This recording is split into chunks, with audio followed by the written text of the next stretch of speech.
Hello everyone, my name is Ashfaq Ahmed and I work in the field of structural biology and bioinformatics. You are watching Bioinformatics Insights, a YouTube channel. Today we will cover part 7 of the computer-aided drug designing.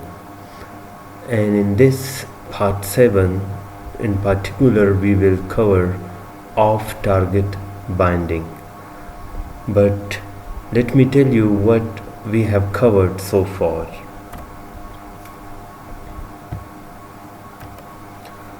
We have covered identification of receptor in UniProt and Campbell. We have downloaded those data, and from the bioassays we perform some data management and data filtration.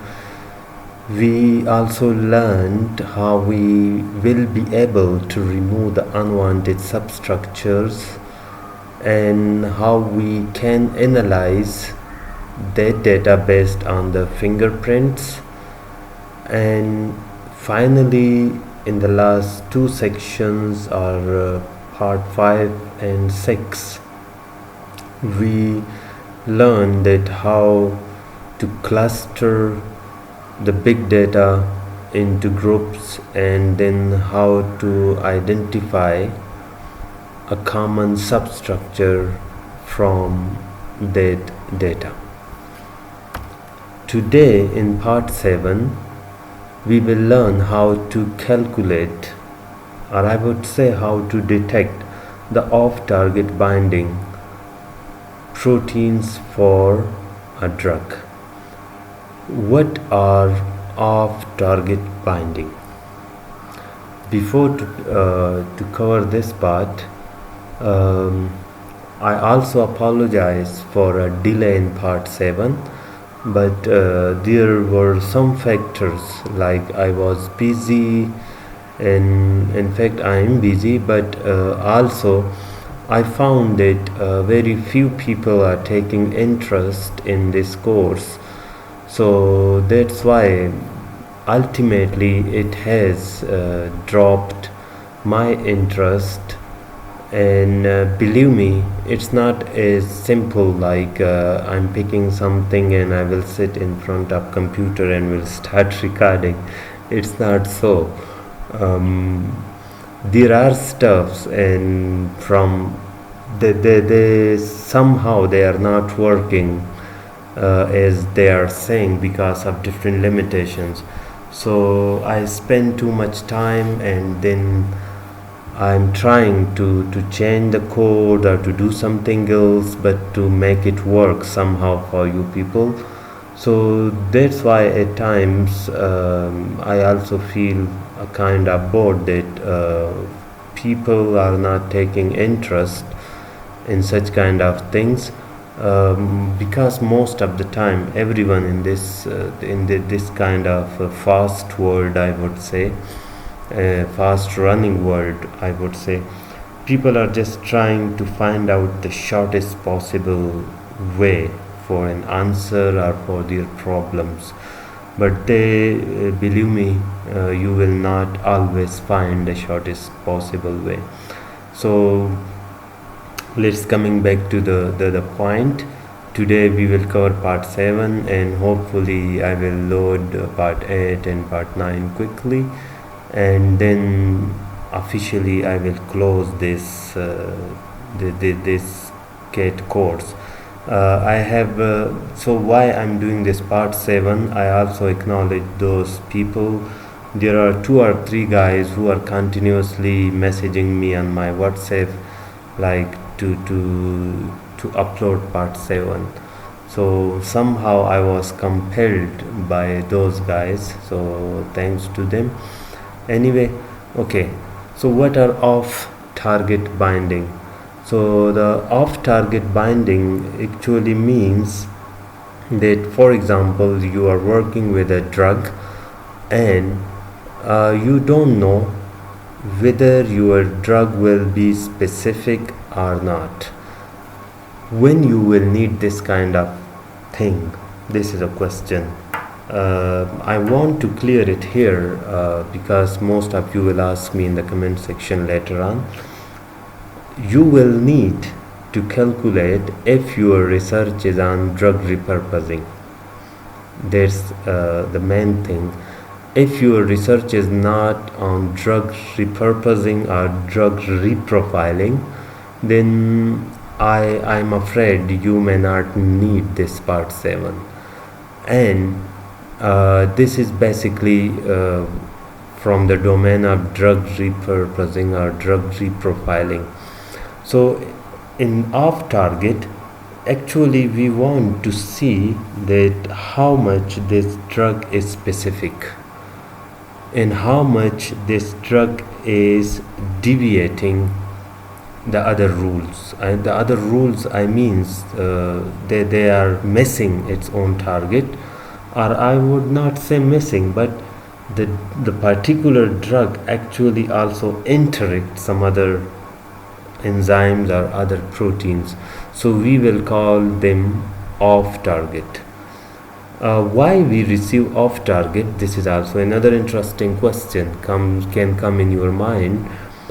We receive off target because in human system, or in not only human, I would say in animal system, there are families of proteins, there are groups of proteins, but the correct word I would say families and super families, and therefore there was a database, PFAM.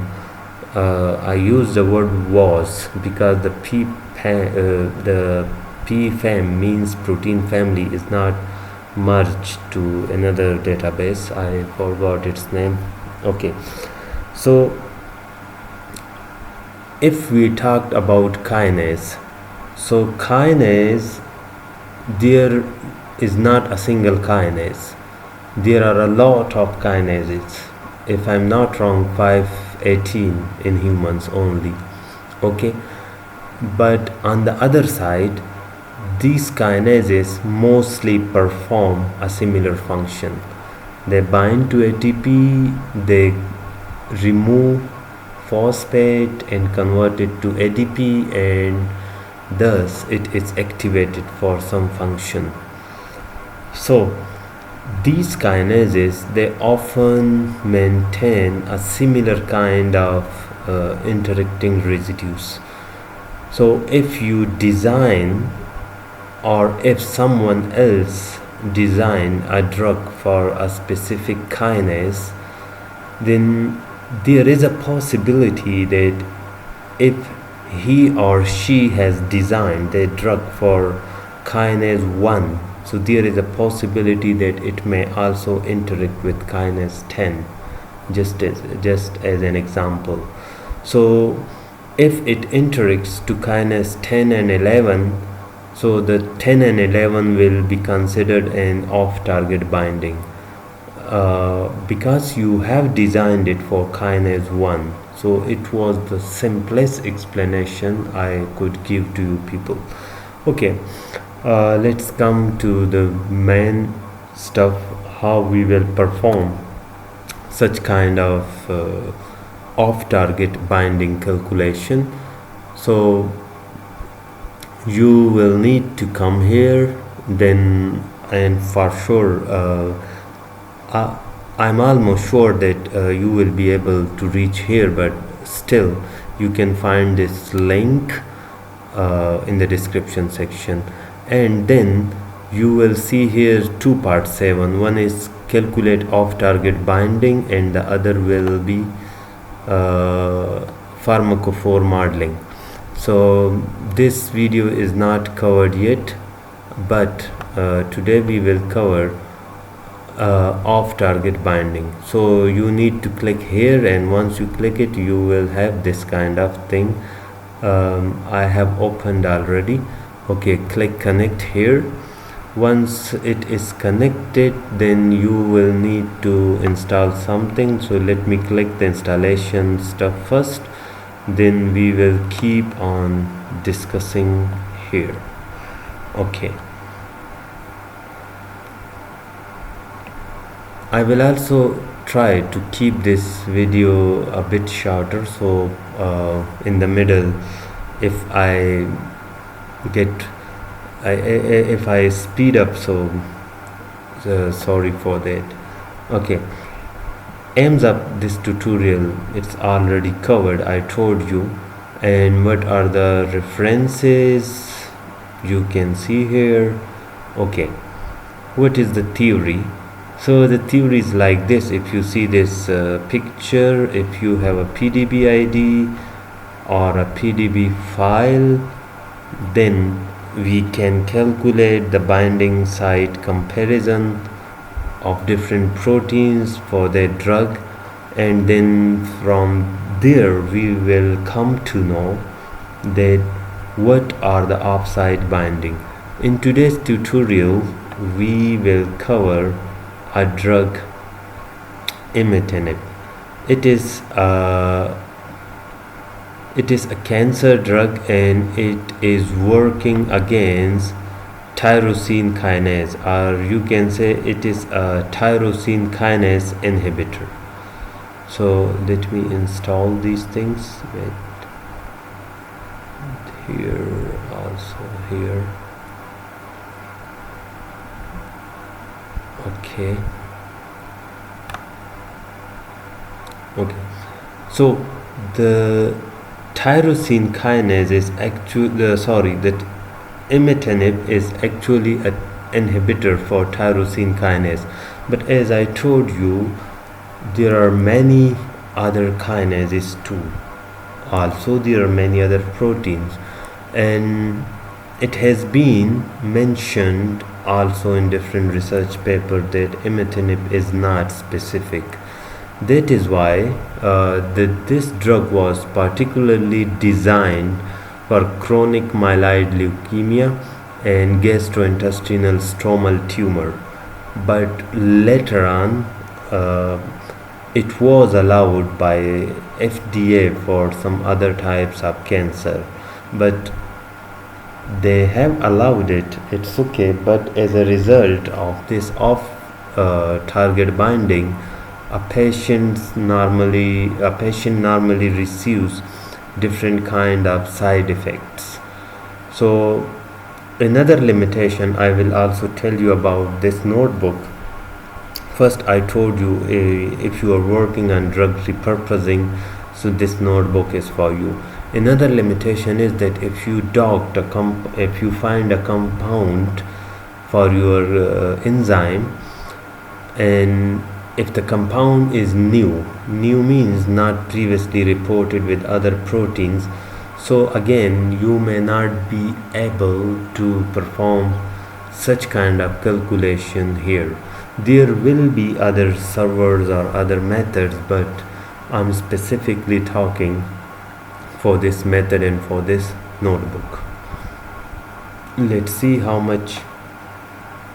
Okay, it's still running, so I will pause it. Okay, it's finished. Clear.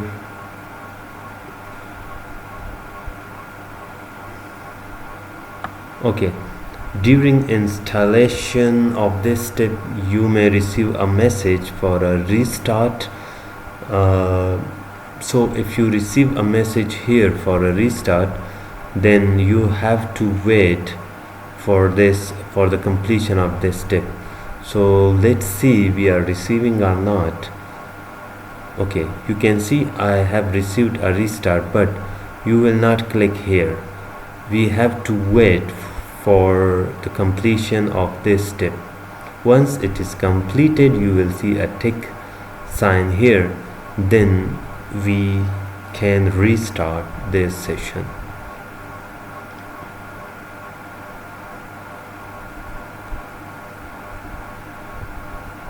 Okay, I will pause it. Okay, it's done. Now you can click restart. That will not affect anything. Clear output, and it's restarting. Okay, now come here.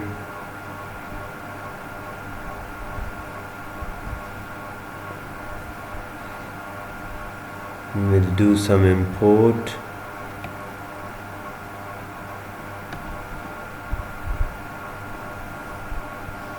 will run this script to ignore some warnings. Doesn't matter. Okay. Now the installation and imports are completed. Now we will load some ligand here, and here will be the smileys of your ligand of interest, but we will take the smileys of imatinib or STI. Why we call it STI? Because in earlier videos I told you how you will find the ligand information in PDB. So in PDB, the STI, its name is STI, the imatinib name is STI. So that is why it is mentioned STI or imatinib. So you can paste your smileys here if you are running this notebook.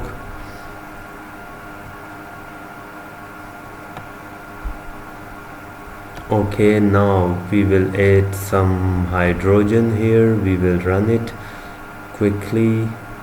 Even if you don't want to run it, that's okay. And here you can view this molecule with NGL Viewer. We have already installed it. So during the running you may see some kind of option here. If you see like a third party widgets, so ignore it, just cross it. Okay, so you can move it, otherwise no issue, but I will go down. If you want to see this in image, you need to run these two cells, otherwise no need. Okay, now in this step we are going to collect all the proteins from PDB which satisfy certain points. Point number one, we need a structure which is bound to STI or which is bound to imatinib. The structure was experimentally resolved by X-ray crystallography because the PDB will contain X-ray crystallography structure or electron microscopy structure or NMR. The NMR structure we are not interested because sometime I will cover the differences between these methodologies, but the NMR structures are somehow in different states because the NMR can also study the simulation or the motions, I would say, or the conformational changes. So the structures are normally not static in NMR. And the problem with ECM, not the problem actually, it's the benefit, but in this case it's a problem. The ECM normally capture a complex, and just like the whole ribosomal complex or the whole mitochondrial complex. So the ECM structures are too much crowded with many structures. So that is why we will look for the individual structures. So we choose to X-ray.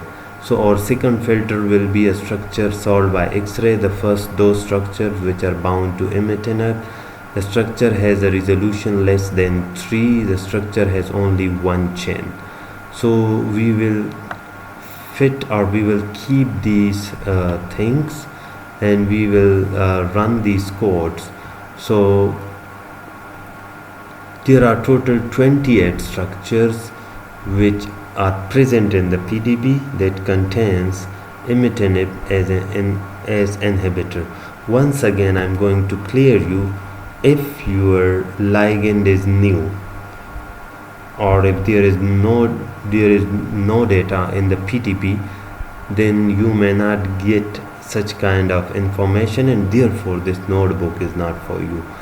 Okay, it's just a simple PDB statistic, like so far on X-ray diffraction these much structures are present, and how many of them are with resolution lower than 3, so this much, and how many structures are with one chain, so 78,000 and something. So these were general statistics. And now those query structure which fulfill our filtration, like having STI, having XRD method, resolution below 3 and one chain. So we will pick those structures, and these are 9 structures.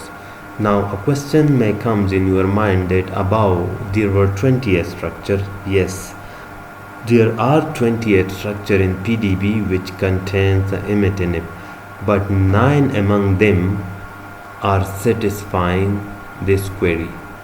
Okay, so that's why, and these are those 9 structures. These are the codes. Now what we will do next, we will align all these structures. Okay, so if you are working on this notebook, so you will have to work something manually. You have to change these codes. Don't change other things, just to change these codes as per these names appeared in your experiment, and then you can run this cell.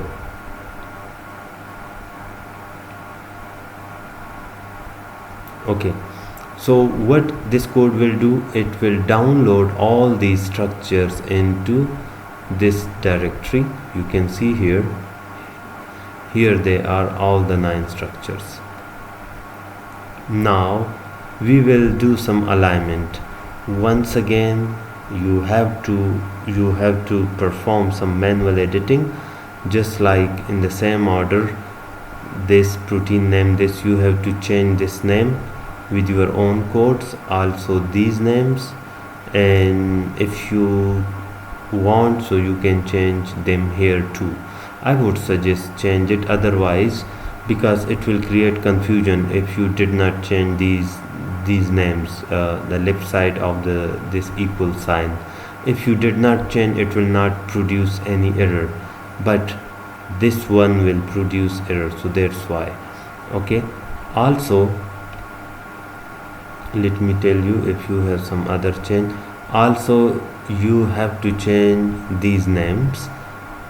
What are these names? These are actually we generated here.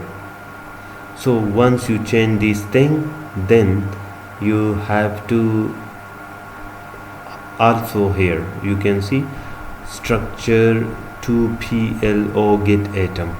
So which one is the 2PLO? Here, structure 2PLO. The get atom will be the same with everyone. So then when you run this command, so it will be successful.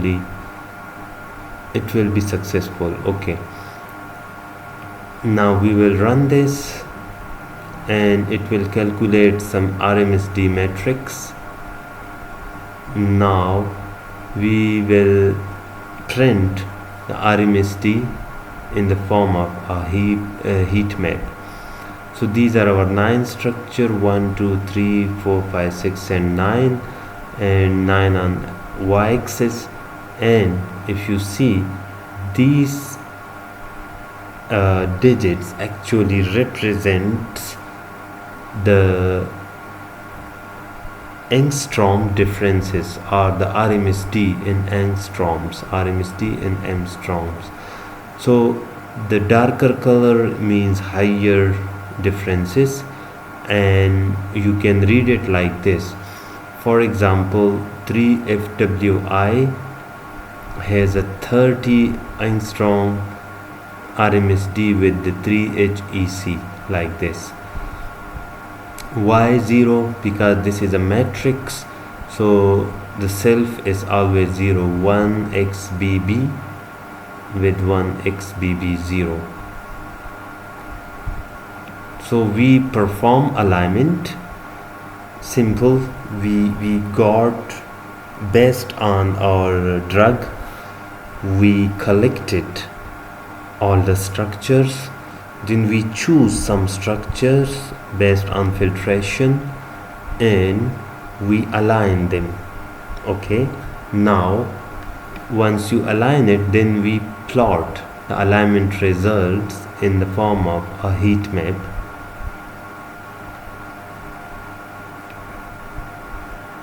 Now here we cluster, because here we can see the difference among them, but the clustering option, let me plot the clustering option. The clustering option will kind of, it will validate like what two structures are close to each other. For example, 2PL and 3GVU, they are almost similar to each other. Okay, so this is just another view of this alignment. Now we will use some this program PDB. We import the PDB and we will know about these proteins, that who are they or what are they, I would say. So once again you have to change these names. The runtime is disconnected. I hope the internet connection is not gone. Okay, so you have to change these names here and nothing else. Just click.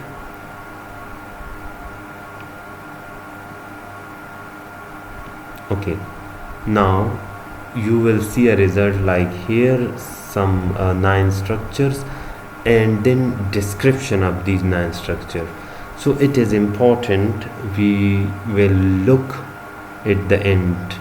So far leave this step.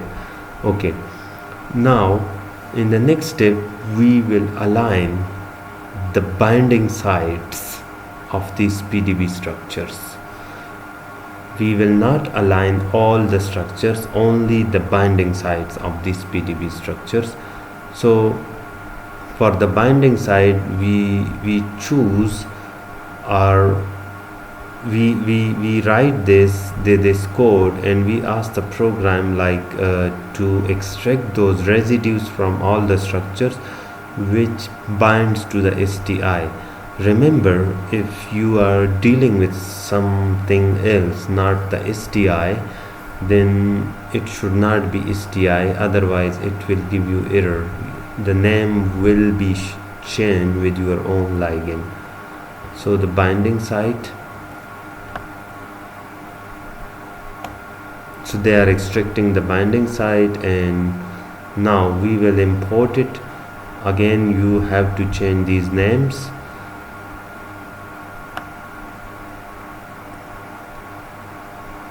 Okay, here in this script we ask the program to show us the radius of 5 angstrom and tells us which regions,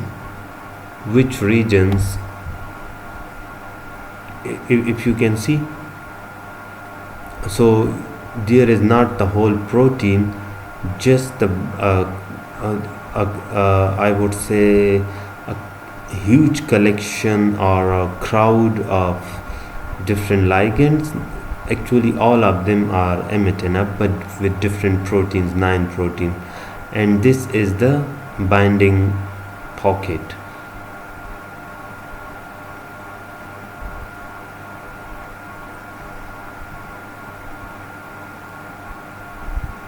Now this is actually the matrix of the binding pocket. Before we just checked all the binding pockets like the overall protein, the alignment between the overall protein. Here we just we just calculate the matrix of the binding pocket. So therefore you can see the values are reduced from 44 and 45 earlier on to 6, 9 and 13, etc., etc. Now from here we will know what are those off targets. Okay, so how we will know here? If you see those those proteins, just like 3FW1, it scores so high, 13. Or if you see 3GVU, it also scores high, 13, or 10 with 1T46. So now remember these two names, 3FW1, 3GVU. Now come to this figure, come to this place now. 3FW1 is on index number 3, this one. It is quinone reductase 2. Remember from where we have started? We have started that imatinib or STI, it is a tyrosine kinase inhibitor, but 3FW1 is quinone reductase 2. It means the quinone reductase 2 is not a kinase, but still imatinib can bind to it. So quinone reductase 2 is an off target in this case, because the drug imatinib was not designed to inhibit or to bind with quinone reductase. Okay, I'm not saying that the off target will always be a bad thing or will always be a dangerous, but the off target normally brings consequences which are not supposed to be related with that drug. Okay, now 3GVU, it is on 4. The crystal structure of human ABL2 in complex with Gleevec. Gleevec is some another drug, I would say. Okay, so ABL2, if you see the ABL2, it may not be a kinase 2. So from here you can see that those you can filter out that is your drug is specific or not. Once again, please don't ask this question in comment section that I have a protein and I have a drug, but how this notebook will be beneficial for me. The point is, I clarify in the start that this notebook is extremely beneficial for those who are working in drug repurposing or drug reprofiling, because it will tell you the off targets of your drug. Now you can profile or you can repurpose your drug, you can edit your drug. It means like this, to stop those off target binding. Okay, I hope I have cleared it enough. And then the final thing is just explanation of different things and some smaller discussion. Okay, almost we have took 34 minutes, so I'm not going to talk much more. And if you like my videos, so please share this channel and subscribe this channel. In the way you will have many videos, probably you don't need, but your colleagues may need, or you will need somewhere in your research career. Okay, so far so good. Bye bye.